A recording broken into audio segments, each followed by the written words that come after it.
Today, in our Tube Talk segment, we're going to be talking about The Flash, Arrow, Mindhunter, The Good Place, and Inhumans, so stay tuned.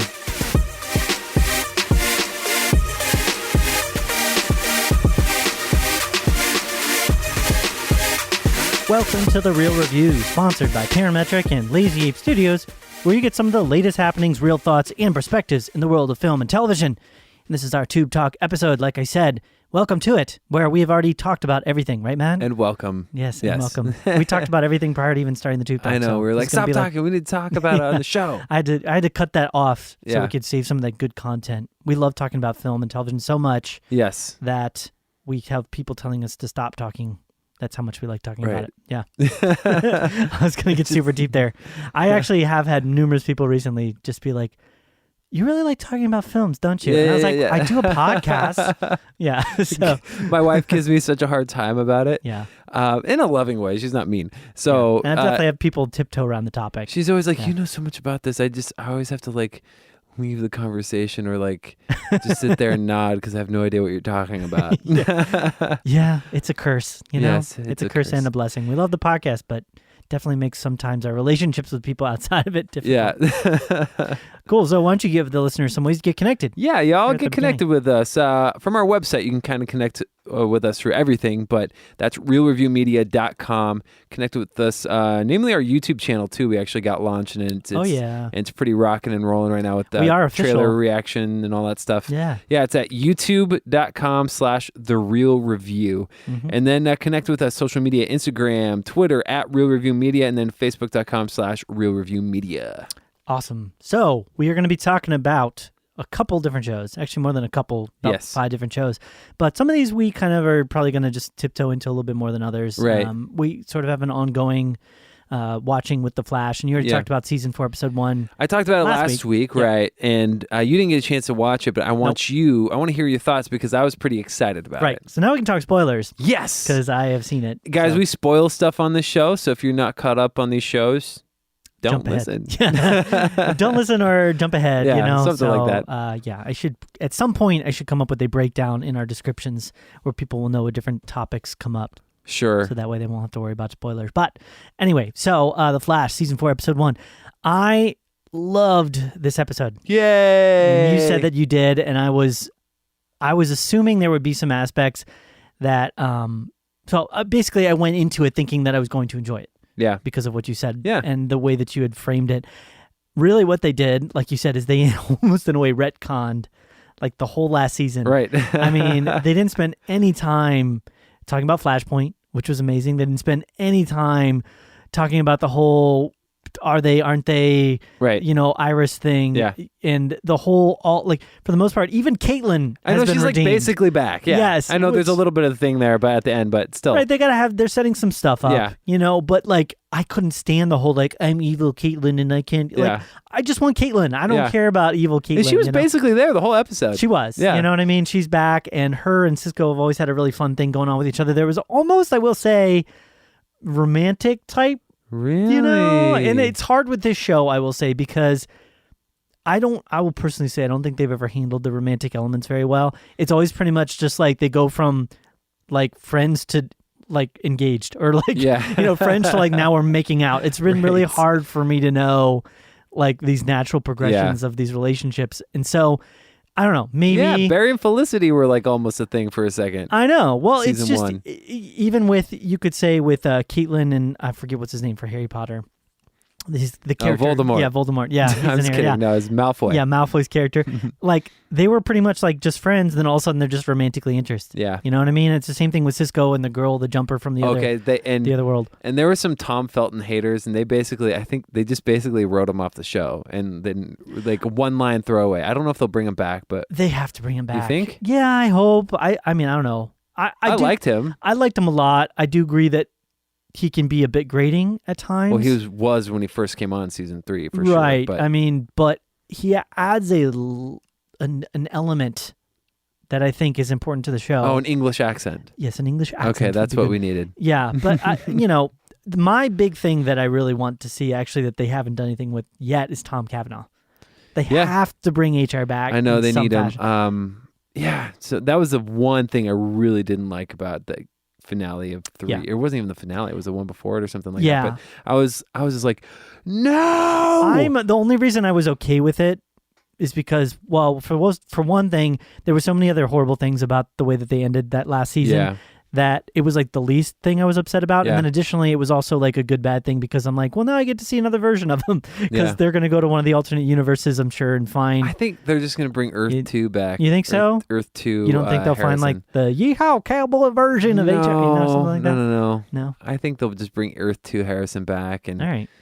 I don't know. We'll see. Yeah, so I felt like this episode, for the most part, was really good. I am interested. I do feel like the new, whoever the henchman bad guy is, not the henchman, but the big baddie, the antagonist for this season, looks a little bit like Star Dr. Trek-y. Evil meets Star Trek. I think it looks... He's like floating in his chair, and he's like, yes, my robot samurai will his name destroy is the the Flash." Thinker. Yeah. Is it? Yeah. Okay. And that's why he was like, I'm thinking at the end or whatever. I didn't like that. Yeah. I mean, he seems a little bit like the guy that just sends other people out to do his evil bidding. He felt like he reminded me of that Star Trek villain that was in one of the newer iterations. Borg? Yeah, the Nemesis guy or whatever. Yeah, with the eye thing. Yeah. I think those are Borgs. Okay, that's what it reminded me of. I'm not a big Star Trek fan. It's amazing that I know that, but I didn't remember watching the Borg movie. I just remember it was like green and right, and they said float in Nemesis. like a cube. I don't know They about live that. in a cube ship. Yeah. Okay, So, cubes. yeah, they're all connected. It's a long story. We won't go down that path, but overall, I was super happy with it. I am interested to see what they do with the whole Barry and Iris thing now because there's really nothing holding them back from getting married. I will say the biggest thing I was frustrated by this episode was Barry and Iris. Iris in particular did not make any sense. So her whole like, I don't want to bring him back because reasons, and that's then she what I was telling explains you. it, but it sounded really stupid. That's why I said I never really liked Iris, and this continues that tradition of me not liking Iris. Yeah. And that was a big part of it. I was trying not to spoil some of these things for you, but I think that that whole thing, I don't want to bring Barry back. Why can't you just leave it alone? Cisco, like, are you kidding me right now? I know. Like, what? That's the dumbest thing ever. And I guess I'm at a point in my life where I'm not expecting to ever really like Iris. I'm at a point with the show as well where I'll probably just always kind of look at her as like a bit, she has to be there, but I'm probably just not going to like her that much. Right. I will assume at some point they'll do something to her character to nerf her, to either like have her lose her memory or give her superpowers like Caitlyn. Like they're going to do something that changes the dynamic. They need to the stop giving people relationship. superpowers on the show. I think we just need to have like regular people, because before at the beginning, Cisco didn't have superpowers. Caitlyn didn't have superpowers. Yeah. And a number of other people. So I'm fine with them doing something that would be more along the lines of like The Hand. You know what I'm talking about? Yeah, where maybe there's like this evil organization that's kind of gathering evil forces, because it's always been a lot of one-off, super bad, overpowered guys. Like the Revengers. Right, but so if they were to do something like that, I think that would be cool. Yeah. That would be the direction that I would want to see kind of go in. But overall, cool. Very happy with the episode. Very encouraged to continue on with it, because we left last season with such a negative taste in my mouth. Yeah, absolutely. So, yeah. Any other stuff you want to talk about? No, that's it as far as that's concerned. So cool. Then let's move on to the next one. You had a do it. chance to see a new premiere of a show that I have seen nothing of. I know, it's okay. So I watched the first episode of season 6 of Arrow. Okay. Last season they left it on a cliffhanger where basically everybody is on an island that blows up. And you're left like, is everybody dead except for Oliver? He's on a boat. Like, you said they might have to do some retconning. He just saved the retconning? sun. Well, I thought maybe that would be a path they could potentially go down, is just get rid of some characters that were just kind of overstuffing the season a little bit. Yeah. And in a way they kind of did. But they don't really wait that long to let you know that most people on the island were okay. They basically show you. The show is notorious ever since season 1 for doing flashbacks. Like a good chunk of the show of each episode is flashback. Flashback on the island. Yeah. So this what they've done so far this season, they've only had one episode, but is they've basically been flashbacking to the island during the explosion and right after the explosion. Yeah. So you see basically right away, they don't even start on the island. They start in an action scene where everybody, in the present day, where everybody's basically fighting together, Team Arrow. I'm like, okay, so everybody lived. That's kind of annoying. But it's okay. I get it to a degree, because what you find out is that people have been affected by stuff that happened on the island, like during that explosion, and stuff that they encountered either afterwards or whatever happened. because some people die. The reason that I don't like it, and I obviously haven't seen the show, so I can't talk too strongly about this, but they've done this kind of stuff in The Flash, where it's like they set up it feels pandery, because it's like they're setting up this idea that you should be super concerned that they're not going to die, and then they start up the next episode or the next season, and they act like, what, you were concerned about that? What, they're all just out there fighting crime? Like, what? Why were you so upset about that? Like, that's the way it feels to me. Right. It's like, no, you know that you left us feeling that way. You need to answer this question before you start just going like, everything's fine. So that's why I don't like it. It's all good. You cannot like it if you don't want to. It feels manipulative. I still feel like, okay, so my biggest thing for the last couple seasons is that I haven't really liked Felicity. I know I've griped about her every time I talk about this show. I just always think of the other show, Felicity. With Kerry Russell, right? Yeah, no. So this one is different. So Felicity, and she kind of started off as this quirky, like really likable person. Yeah. That's like this tech guru, and then this will they, won't they, like relationship between her and Oliver for the first like 3 seasons. So and then like the show Felicity. And then at the end of the 3rd season, I've never seen that. So. And at the end of the 3rd season, like they kind of get together, but then like she breaks up with him over just kind of something dumb and something that she's guilty of doing kind of on herself as well. Right. And she just starts going rogue and doing all these like really dumb things. I'm like, this is, I don't know, really bothering. So she's, I feel like they're trying to redeem her character. She's kind of a little bit more reserved in her quippiness, a little bit more reserved in her attitude towards Oliver, and they're trying to, like, it looks like they're repairing the relationship a little bit. So we'll see what happens with that. I still feel like there's a lot of work to go with her. But other than that, Thea's in a coma from the explosion, which is Oliver's sister. John, he's having a hard time shooting his gun. He like ripped a muscle in his chest or something like that, and he's like traumatized, and he can't like aim straight. So he's having some issues there, maybe some PTSD. Quentin, who is one of my favorites, he's still hanging out with Renee, Wild Dog. He's got a new costume. It looks pretty sweet. And Quentin's having some mental breakdowns and is back in this like potentially going to go back into being drunk again all the time. We'll see. Because he had to shoot his daughter. Traumatic stuff like that. Okay.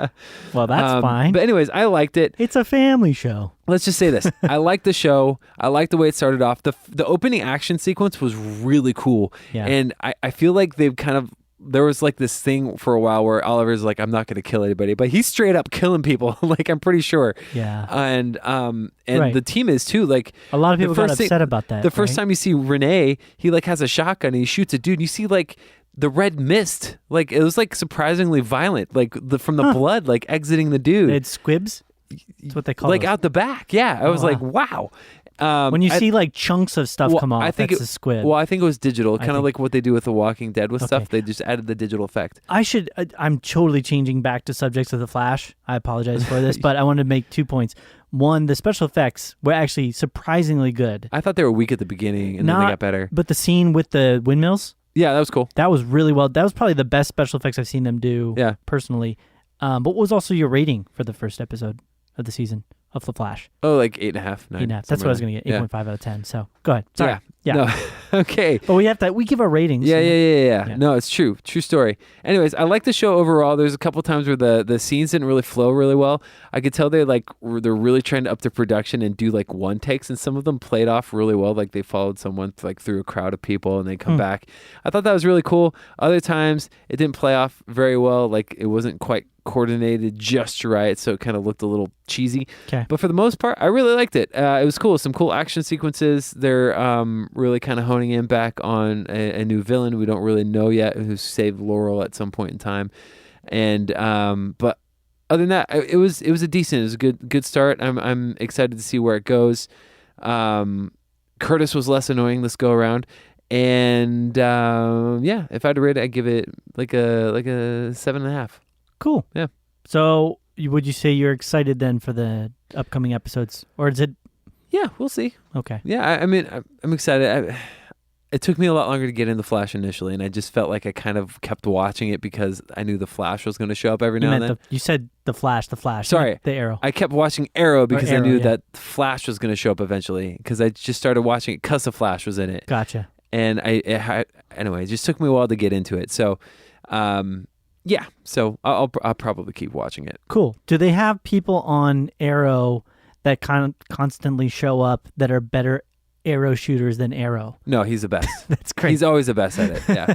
That would annoy. No I was kind of kidding because they do that in The Flash all the time. He's like, I know. I'm the fastest. Nope. Yeah, the first 3 seasons, he's not the fastest man alive. You guys. Yeah. It's like, I'm the flashiest. Wait, this kid is faster than me. You know? Technically, Savitar was him. Yeah, that is true. But a different version, so that man was still the only faster person that I think the girl Flash, I forget, is it girl Flash? The female Flash, she's the only one that has never been faster than Barry out of all the other Flashes, I think. No, what was her name? Jessie Quick. Jessie Quick, yeah. They wouldn't call her girl Flash. Girl Flash. Yeah. Jessie Quick, she's the only one that I think has never been faster than Flash. But, yep. Yeah, sorry, I got totally sidetracked there. It's all good. Cool. Well then, let's move on to the next show.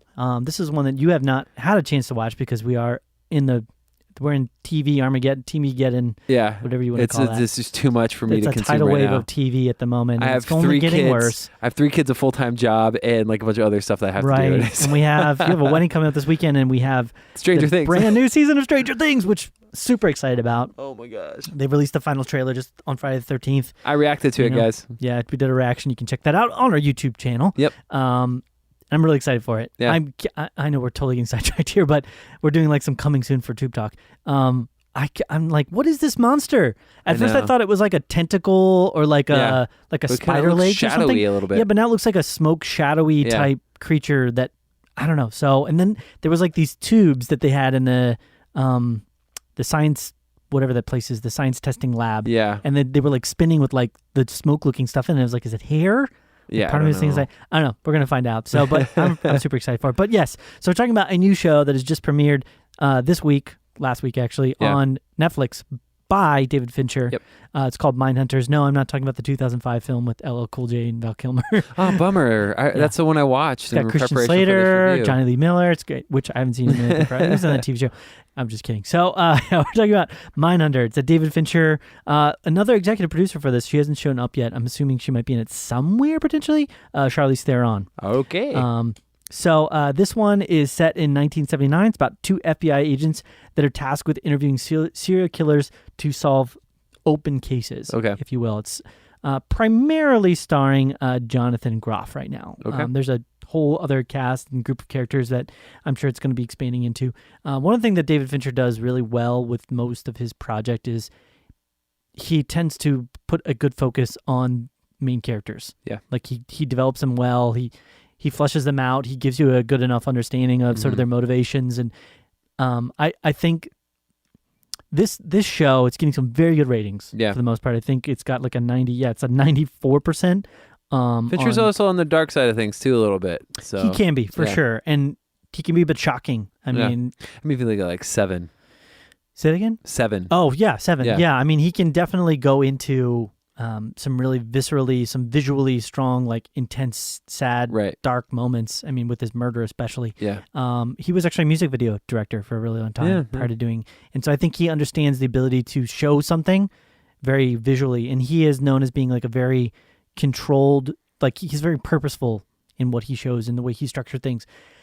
I will say this about the show. It's like I said, 94% with critics, 97% liked it for just everyday, watchers. But it's at like a 7.25 out of 10 rating wise. Okay. I would say my rating is kind of closer to that. Okay.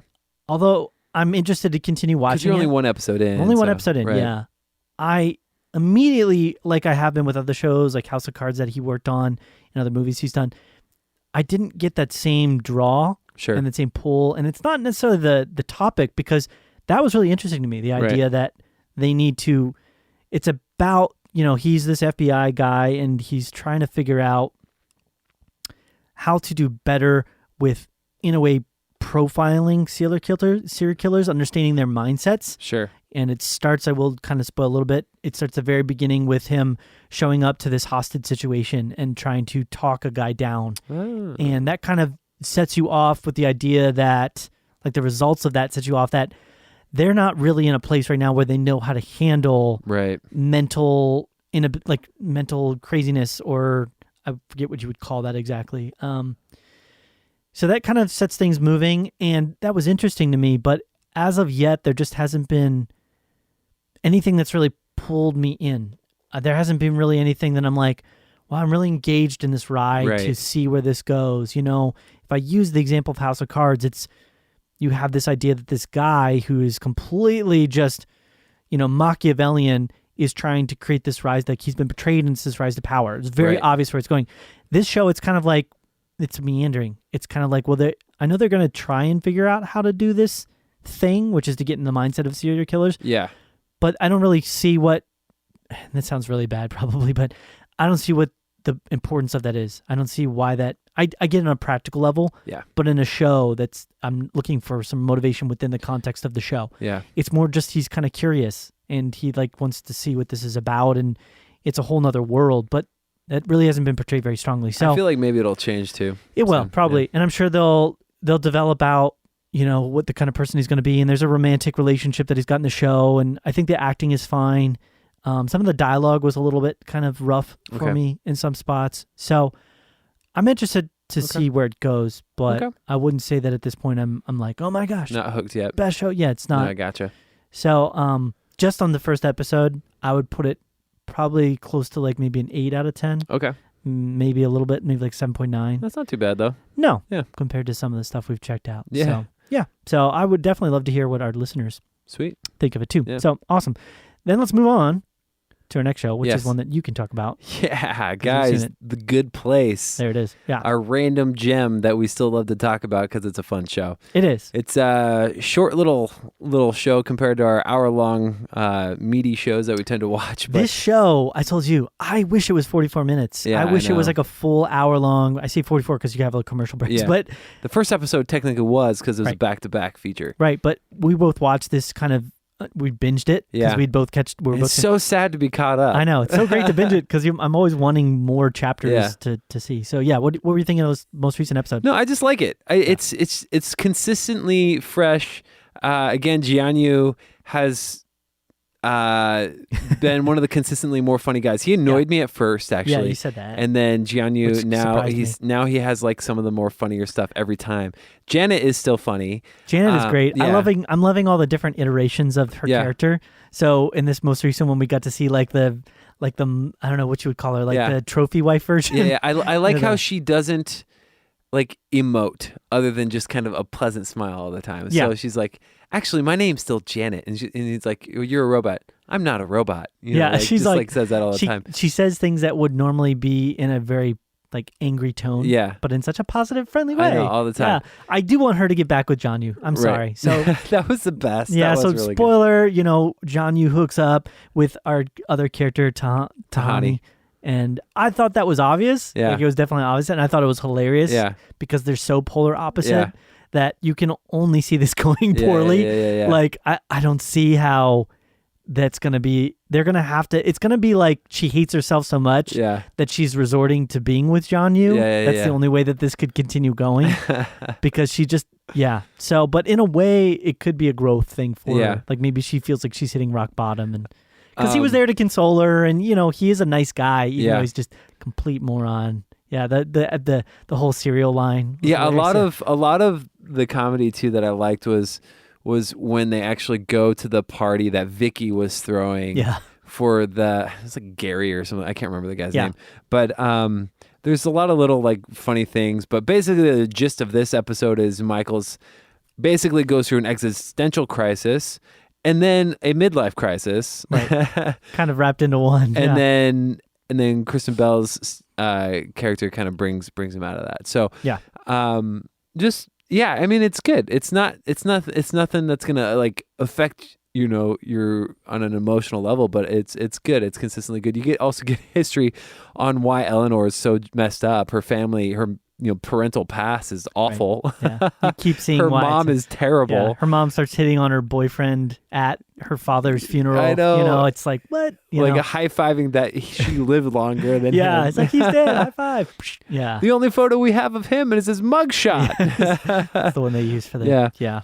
Anyways, yeah, it's a good show. I mean, I enjoyed this episode alone. I mean, I miss not being able to binge this because I just watched like all of it in like a day. But this episode alone, I'd probably give like an 8. I enjoyed it. I give it like 8.5. Yeah. Yeah.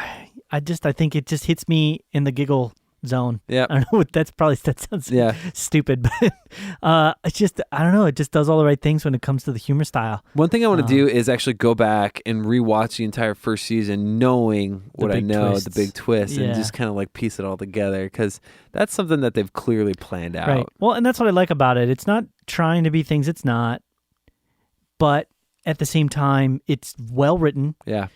Very well structured. Yeah. The acting is effective, and it's doing a good job keeping me guessing. Yeah, and it also... Which I don't expect from a comedy. Yeah, it also has a character that believes... It reminds me of a show like Pushing Daisies or something like that. I never saw that one. Okay. But it reminds me, there's a character in the show that thinks a valedictorian is the same thing as a velociraptor. Yes, that was pretty funny too. So good times. Yeah, she would definitely be. I mean, Kristen Bell's character would definitely be the stupidest character, if not for Jian Yu being as stupid as he is. Literally the dumbest person. Absolutely. Yeah. So, and I mean, it was just such a funny. We'll move on in a second here, but like, they could have just made Ted Danson go through this existential crisis. Yeah. But instead of just going through the crisis, he decides he's going to like revert into like this 1970s, 80s, like, you know, like midlife crisis, like Miami Vice like outfit with the earring. Ferrari it's like, and all that right with the Ferrari, and he makes Janet like become like his trophy wife. It's like,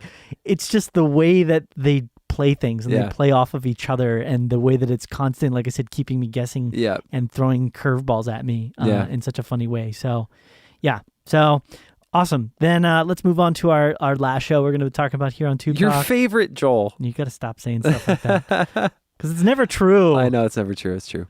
But anyway, so we're talking about Inhumans. Marvel's Inhumans. Man, you keep watching that. I don't know if I can keep watching this one. So I have a rule, which is, we try to talk about this, or I've talked about this before, whereas I try to give a show 3 episodes to either burn itself or to keep me going. I feel like I've already given it that with the pilot. Well, the pilot was really rough, and I know it was a 2-episode thing, but it was designed to be like 1 episode. Yeah. So I've given it now my effective like 3 episodes. Okay. Verdict, Joel. Is it way better now? It's not way better. Okay. It's slightly better. Break it down. How? Why?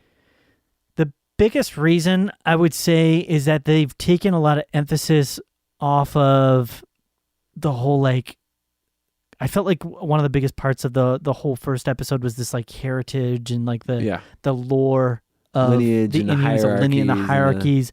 And they've taken it a lot out of that, and they've made it much more about just how they as people, because they're on Earth now, how they kind of relate to the people that are around them and to the environments. And it's a bit of a fish out of water story, which I like a lot of the time. Yeah.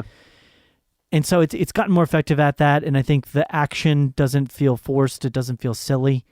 There's definitely the thing that they have not lost is the overall stupid decisions that they make as characters and the things that they do at times that really make absolute no sense at all. Yeah.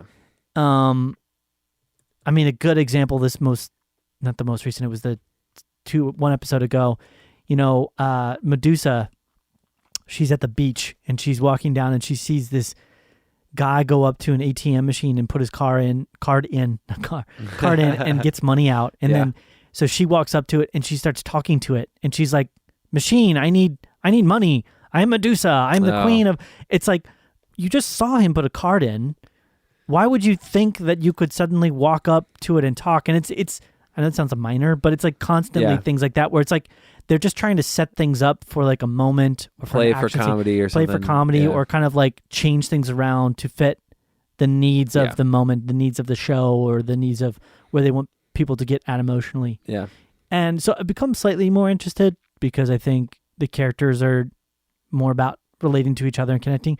That's one of the things that I'm loving so much about The Gifted. Right. Which we are watching. We're continuing to watch. It's got really good action, really good kind of like, crud, what's going to happen to these people? Is somebody going to die? New episode tonight. Yeah, but it's very much about like, it's just about how people are relating and connecting to each other and the good things and the bad things they do to each other.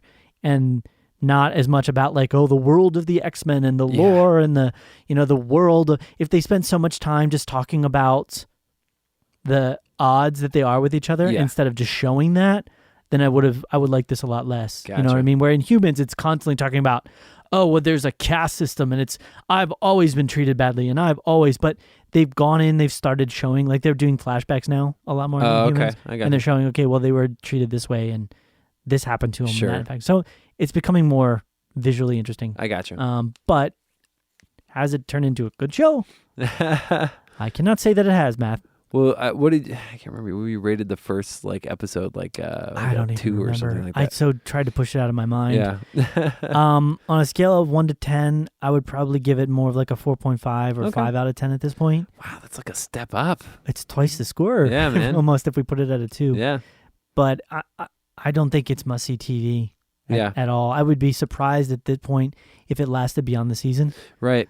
So Right. No, I feel the same way, and I've only seen the huge first episode. yeah, if they didn't have The Gifted, because The Gifted is doing gangbusters right Yeah. now. If they didn't have that they were competing with, maybe, because that would maybe fill your niche of this style of show. And then we got like 3 other new shows that are coming out that are all Right. Marvel properties. Yeah, So. and so you watched, what was that preview for that Marvel? It's sort of The movie? Yeah, the movie. The right? New Mutants. Yeah, the New Mutants. The trailer, I did a Trying to check reaction that for out. it. Yeah, that looks pretty awesome. Yeah, well, More horror-like. yeah. We'll talk about that in coming sure. soon. So, cool. Well, then, anything else? No, that's it. Cool. I'm done talking about it. Okay. I'm done. I'm done too. Yeah. So let's go ahead and wrap things up on the Yeah. podcast. Again, some reminders, ways to get connected to the podcast. You have our website, which is realviewmedia.com. Sorry, I keep burping. This Yeah. LaCroix, man. LaCroix. Killing it. It's tasty, but it's killing me. Also, facebook.com/realviewmedia. We've also got Instagram, Twitter, which are both at realviewmedia. We would love to hear your thoughts on any of these shows, maybe a show that we haven't seen yet. We would love to hear your thoughts on the shows, maybe your excitement for one that's coming out for the new season of Stranger Things. Something like that. So drop us a line, realviewmedia@gmail.com. Yes. That's it. Anything else, Matt? No, that's it. All right. Well, it's been real. It's been real.